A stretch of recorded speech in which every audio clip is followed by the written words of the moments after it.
welcome to the fourth and final review of the evening. Up this time is Flatland Vol.1.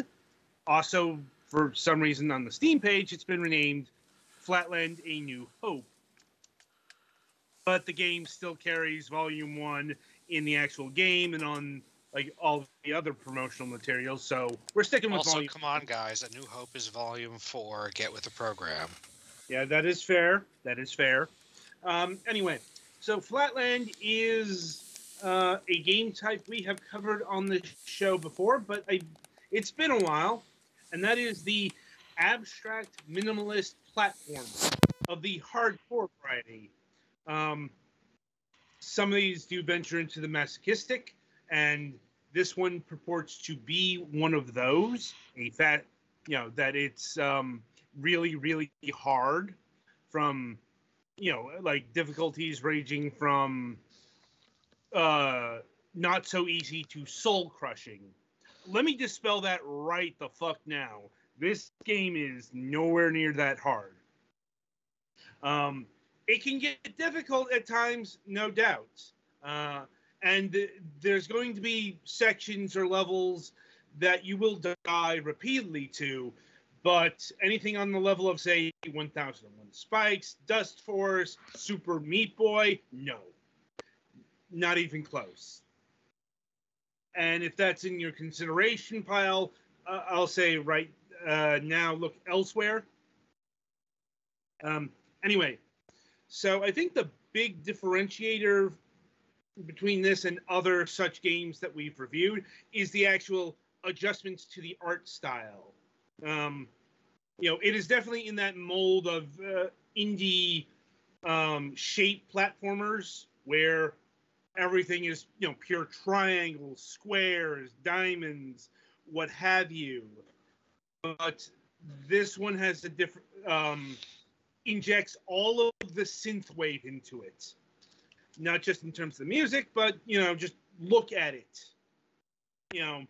This is something that should be on display on the New Wave Retro YouTube channel in terms of its art style.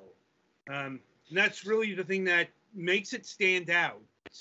The fact that this game has so much more neon to it.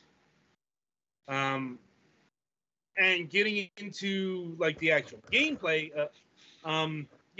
it is a platformer of the challenge variety. Not so much jumping challenges as maneuvering around obstacles. Spikes, cannons, and so on and so forth. And your job is to get from point A to point B.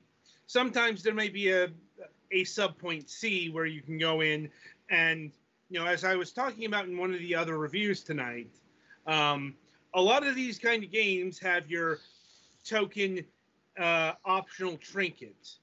Sometimes hidden in the sense that you do have to find an alternate exit, but, usually not all that hidden, maybe usually more hard to get. And in this case, this is the 50 pieces of the master key. You have to go out of your way to get them. And, I think I got about 47. So I couldn't tell you exactly what that unlocked. Oddly enough, there is a shooting mechanic in this game. Like, I think Petty displayed it in the tutorial, but it does not come into play in the main mode. Like, I don't know why they did that. I mean, there is a sub mode that you can unlock, which will make use of the square blaster, let's call it. But once again, that's a sub mode, not the main mode. So it's a bit odd that they didn't include that when they weren't planning on using it all that much. But be that as it may, it is there. But you'll be solving the main mode here by running, jumping, wall jumping, a lot of wall jumping, and so on and so forth. And this is not a long game either. It took me about 2 hours to complete the main mode. But that is not the only thing that you get here. There's 3 unlockable modes. Let's see. You got the square fights back mode, or square fights. That's where you use the cannon. You've got not him again mode, which is what activates this big fucking red circle that will fire these circle laser blast things at you. He's at the end of the game normally, but it's throughout the entire thing. And the faster than light, this is like the hardcore time mode.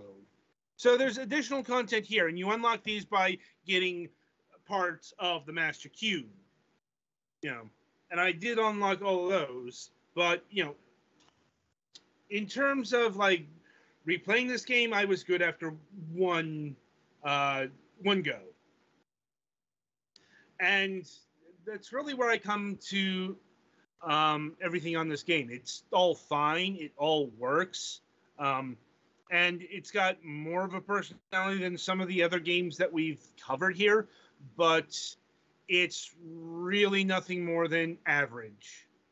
Like, like I said, it doesn't do anything particularly bad, but it doesn't do anything particularly good either. It's straight down the middle, 5 out of 10. It's a solid hand. You won't regret picking it up, but you're probably not going to play it obsessively for hours, most likely. There's probably, statistically speaking, a few people that will obsess over this. Anyway, in terms of pricing, that's the other, if you'll pardon the turn of phrase here, selling point here. The game's really cheap. As it clocks in at $5, $4.99 across all platforms, which is good to see because the console versions were published by Qbyte instead of Minimal. So no discrepancy there. And I am pleased to say that the Vol.1 isn't just a statement of the future or anything like that. It is indeed the first volume of what is currently 3 games. They're all called Vol.2 and Vol.0. Yes, apparently this game series has a origin story. Or origin game. Before the cube, before the square, there was a triangle. Wouldn't it be like 2 lines? Possibly. Anyway, we might cover those down the line, but as it is, like, because this comes in a few bundles on Steam, like the Flatland collection, the Jumpers and Beaters bundle. Someone thought that was a good idea to name that. And the Neon Arcade Mega Pack. Since we have not covered... now looking at this, we haven't really covered any of the other games here. We can't speak to those bundles. But as far as picking this up for $5, sure, why not? It's a perfectly priced portion.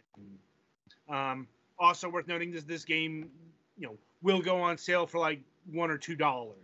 So, in terms of pricing, this is nothing that's going to break a wallet. Like I said, and in terms of a game, it exists. I liked the neon.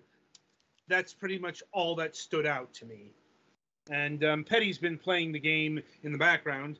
Anything you wish to add to the review here? Well, a big thing is it does not support PlayStation 4 controllers, even on Steam. So if that's all you have, look elsewhere.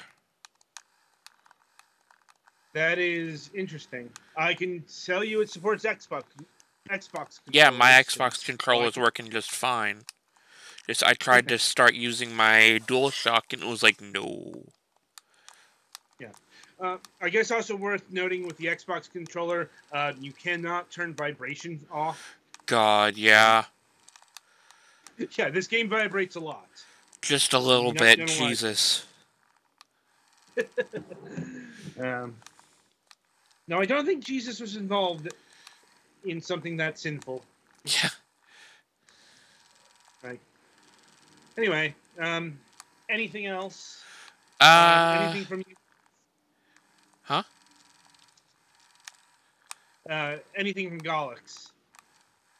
No, I think I'm good. All right. You were saying, Teddy? Honestly, I think the game is fine.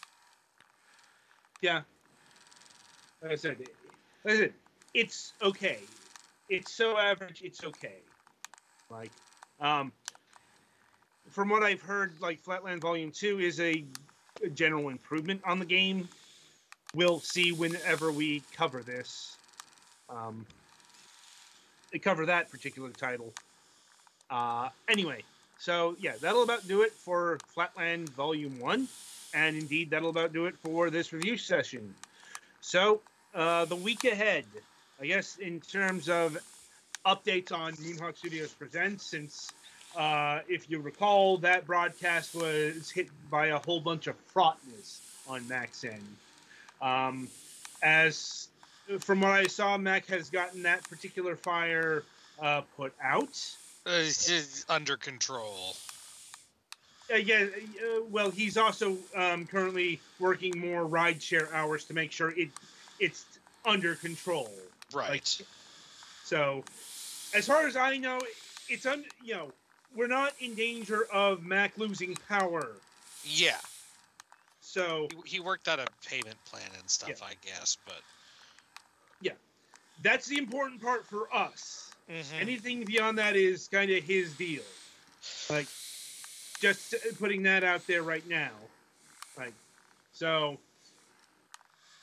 with that in mind, coming up on Wednesday, March 30th, we will be having Celia Schilling from Yacht Club Games returning to the program, barring any last-minute delays, which actually happened.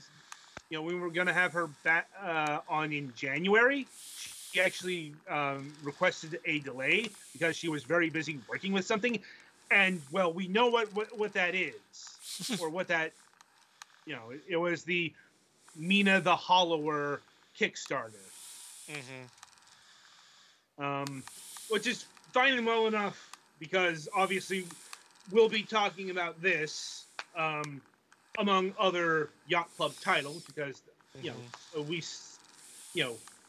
we still have to do the follow-up with Shovel Knight Pocket Edition, as well as whatever updates there are for Shovel Knight Dig, but no doubt Mina the Hollower is going to be the main event this time. And on Friday, April 1st, we'll be having Jan Lichtnicht of Hypnotic Owl. They have created quite a few games, if I'm being honest here. If you'll recall, we reviewed the Pepper Prince Seasoning 1 not too long ago, but other notable titles of recent vintage are Prime Division, Everything is Awful, but at least we have each other, and The Wizard, Wiz Harder Edition. I hate all of those titles. Like I said in the... I don't know, Everything is Awful, but at least we have each other says kind of nice. Yeah, that's actually... And The Wizard, Wiz Harder is just vaguely amusing. Yes, it clearly amused me you. 12? I don't know. Anyway, well, with that in mind, until Wednesday, I shall wish you good gaming.